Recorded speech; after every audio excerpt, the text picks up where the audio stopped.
자, 어제는 또 이렇게 마포을과 더불어서 어제는 인천시당의 국민의힘 신년 인사회가 있었는데 이 자리에서도 무언가 빅매치가 성사될 것 같은 이야기가 나왔지요.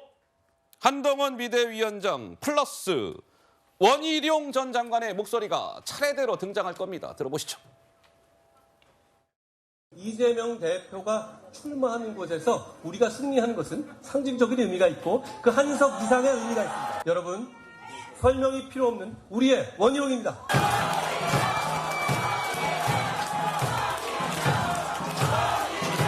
대한민국이 앞으로 나가야 되는데 돌덩이 하나가 자기만 살려고 이 길을 가로막고 있습니다.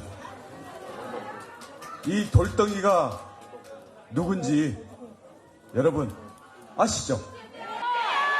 제가 온몸으로 돌덩이를 치우겠습니다.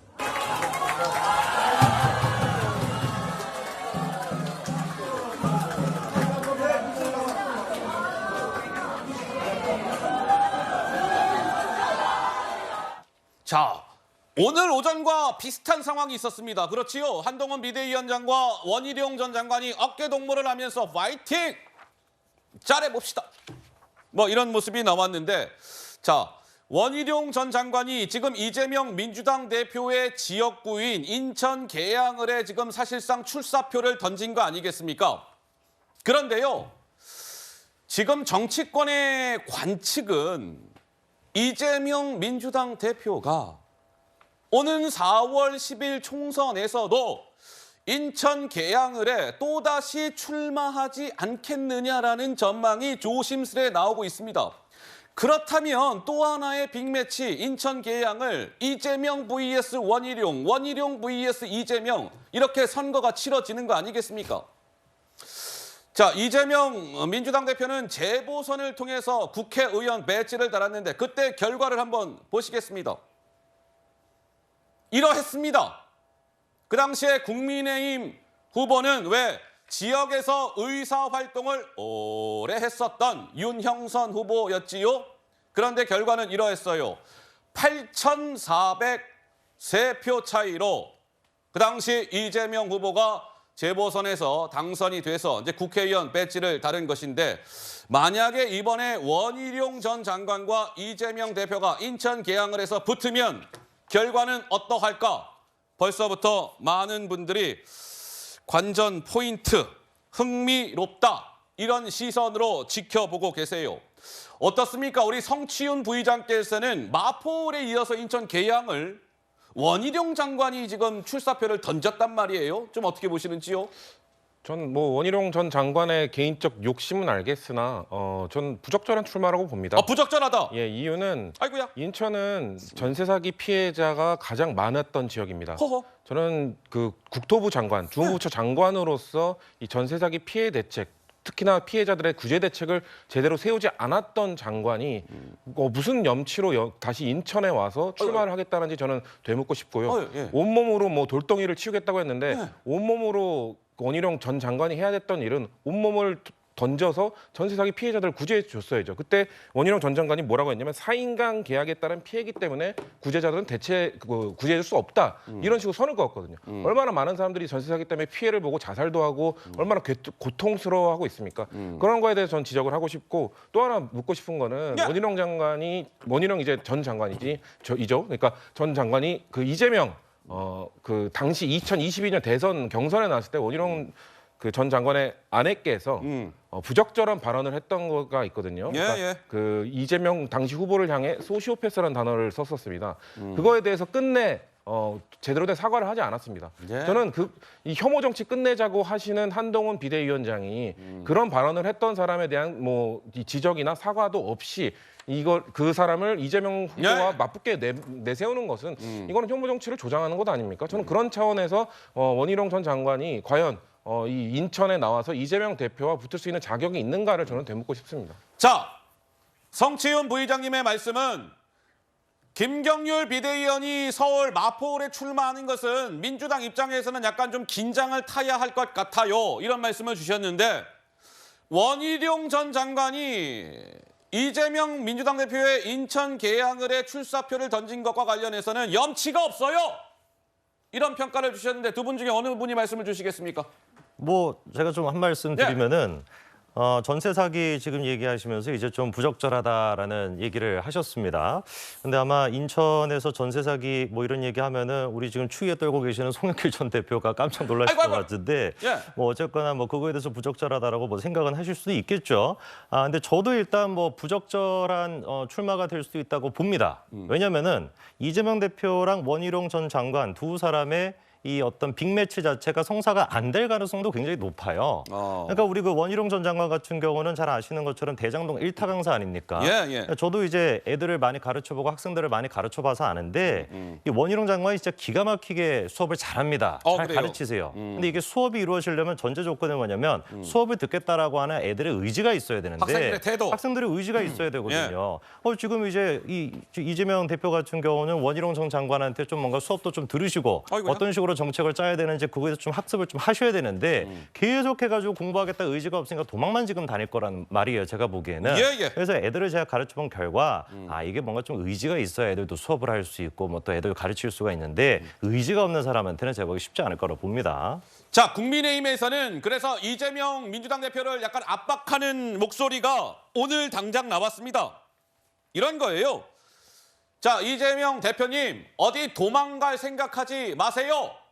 당당하게 원희룡과 붙어서 승부를 보시지요.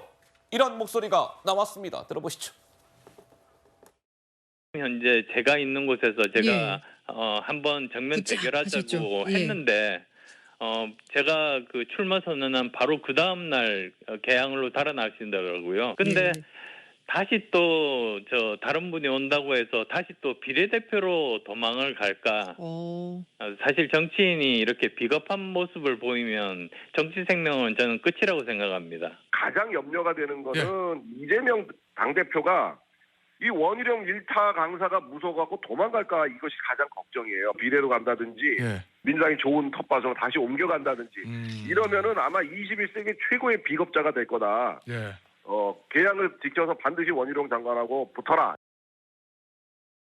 자, 이런 목소리가 나왔는데 어제 원희룡 전 국토교통부 장관이요.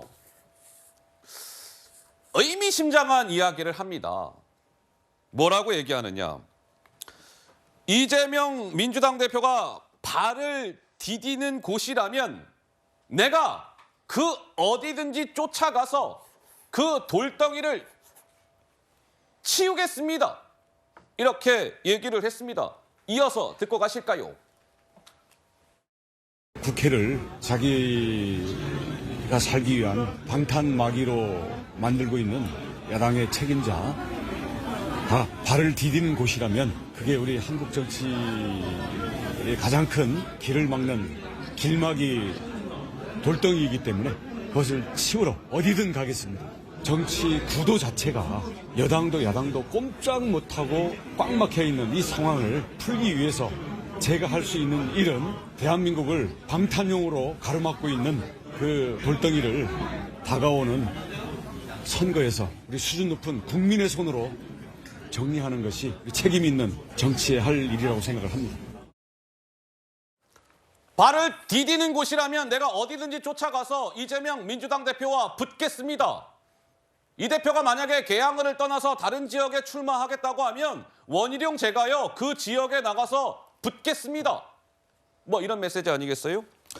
그런데 동아일보가요 최근에 신년에 그 여론조사 결과를 하나 발표한 게 있는데 바로 이 인천 계양과 관련된 여론조사 결과였습니다. 인천이 굉장히 넓잖아요. 근데 우리가 소위 이제 인천의 동부권이라고 하는 것이 이제 이재명 민주당 대표의 그 지역구가 있는 계양구와 부평구를 동부권이라고 합니다. 그런데 지금 지지율의 이 흐름을 한번 보세요. 국민의힘과 더불어민주당. 국민의힘 같은 경우는 32.3에서 38.9, 그러니 6.6이 뛰었고, 더불어민주당 같은 경우는 35에서 32가 나왔으니 3%포인트 빠진 거 아니겠습니까? 그리고 그래프가 이렇게 교차가 된 거 아니겠어요? 서재현 대변인께서는 좀 어떻습니까? 이 개항을 해서 정말 이 빅매치가 성사가 될 거라고 보십니까? 어떠세요? 네, 그럴 가능성은 불가능합니다. 불가능해요? 예, 원희룡 장관 입장에서는 명령 대전을 원하시는데요. 예. 실질적으로 예를 들어 명혼 대전은 가능합니다. 한동훈 비대위원장이 만약에 이제 이재명 대표와 한번 빅매치하겠다 하면은 가능합니다. 왜? 개항을 주민께서는 어떤 대선에 대한 후보기 때문에 주민을 대표하는 국회의원도 중요하지만 네. 대한민국을 대표하는 선수들이 오는 걸 환영하는 거거든요. 그런데 원희룡 전 장관은 죄송하지만 그 정도 급은 아니다 말씀을 드리고 네. 또 하나는 원희룡 장관은 명령 대전을 하지만 선용 대전에서 진다. 무슨 대전이요? 선용 대전. 선용 대전이 뭐예요? 윤형선 후보가 어허. 저기 20년 동안 인천을 대표해서 열심히 합니다. 제가 지난번에도 말씀드렸지만 이재명 대표가 고향 안동이라고 해서요. 경선하면 안동의 김희한 위원장한테 집니다. 경선에서. 왜냐하면 지역 일꾼으로서 열심히 했기 때문에 윤영선 후보도 마찬가지입니다. 윤영선 후보가 이재명 대표하고 보궐선거 때 10% 차이였거든요. 야, 예. 그리고 본인이 또 인터뷰 때도 나를 거물로 만들어준 이재명 대표께 감사하다 하는데요. 만약에 경선하면 지금 아마 50대 50일 겁니다. 당원 50, 일반 여론 50. 그러니까 우리 서재현 대변인님 말씀은 국민의힘이 저 계양을 지역에 그 국민의힘 후보 경선을 붙이게 되면 원희룡 전 장관이 윤영선 후보한테 질 거다. 질 가능성이 따라서 원 전 있어서. 장관이 계양을에 출마를 못하게 될 것이다. 그렇죠. 예, 맞습니다. 예를 들면 전략 공천할 수도 있잖아요. 전략 공천이라는 기준이 있는데요. 데이터가 필요합니다. 그냥 사전에 어떤 윤영성 이분이 예를 들어 이재명 당대표와 보궐선거 때 한 30%, 40% 대폭 큰 차이로 졌다고 하면은 전략 공천에 대한 명분이 되는데 지금도 보시면 8,000표 차이입니다. 그렇기 때문에 저는 원희룡 장관이 대선 꿈을 꿀 수 있고 지금 명령대전 희망하지만 먼저 성룡대전에서 이기고 나서 명령대전의 꿈을 꾸시는 게 현실이라고 하는 게 이게 정말 정치권의 목소리입니다. 서민 교수님 좀 많이 쉬신 것 같아요. 네, 예, 한 말씀 하셔야죠. 너무 쉬워서 입에 근질거려. 예, 아니 지금 명령대전이 성사되지 않기를 바라는 서재현 의원님의 희망 잘 봤고요. 그리고 사실 이제 원희룡 후보님이, 그러니까 원희룡 의원님이 장관님이 급이 안 된다 그러는데 사실 그 더 급이 그러니까 이렇게 말하면 안 되겠구나. 그러니까 어쨌든요, 이재명 대표의 생각을 좀 들어봐야 될 것 같습니다. 아마 이재명 대표는 이런 생각하고 있을 겁니다. 그러니까.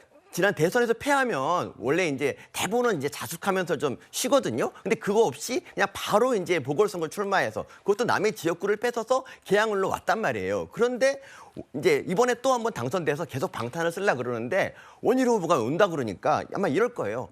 나한테 왜 이래? 제발 저리 가. 오지 마. 이러고 왔습니다. 그래서 지금 어쨌든 그러니까 윤영선 후보가 지난번에 선전한 이유는 사실 그분이 그러니까 명성이 아주 높지 않아서 선전한 이유는 지역 관리도 잘 하셨지만 무엇보다도 개항을로 도망온 이재명 대표에 대한 그러니까 심판 여론이 있었기 때문에 그런 거거든요. 근데 거기에 원희룡이라는 네임 밸류가 더해진다? 그러면 이거는 끝난 겁니다. 저는 충분히 승산이 있다고 봅니다. 승산이 있다. 예. 알겠습니다. 자, 이제 뭐 총선이 하루하루 다가오면 다가올수록 이제 약간의 이 대진표대로 뭐 진행이 될지는 좀 지켜봐야 하겠으나 어쨌든 좀 흥미진진하게 진행이 되고 있는 듯합니다.